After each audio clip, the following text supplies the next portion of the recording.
Det Pipito waiting na kay Bestie Bella Bilen sa finals. NU makakaligtas kaya sa FEU?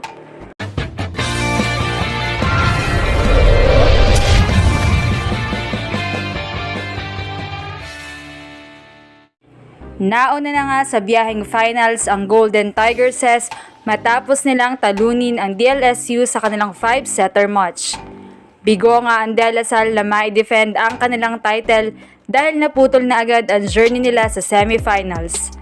A well-deserved win naman para sa Minimis UST dahil talagang hindi sila bumitaw at hindi nila hinayaang mauwi pa ang game sa do-or-die match.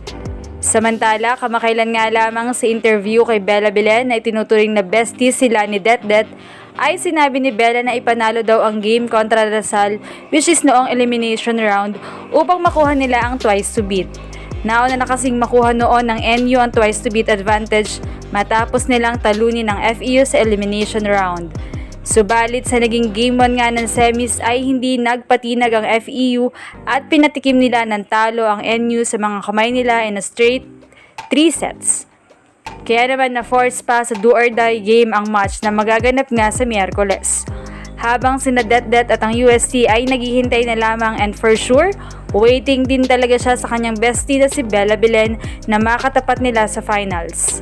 Matatandaan ngang lagi silang may kulitan every time magkasunod ang kanilang mga games. Naghihilahan ang dalawa sa court.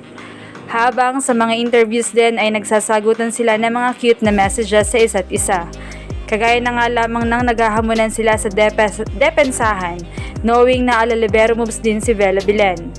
Hindi rin kasi talaga nagkakalayo ang stat nila sa depensa, especially sa digging. Kaya naman talagang magandang laban ito lalo na sa finals.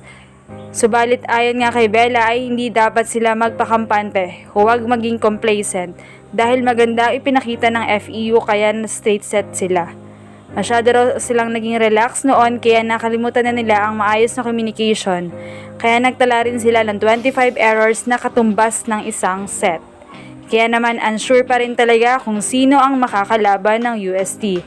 Are they rooting for NU na tinalo sila ng second round or FEU na tinalo rin sila ng second round? Anong masasabi niyo rito? Leave a comment below. Thank you for watching and don't forget to subscribe. We'll be right back.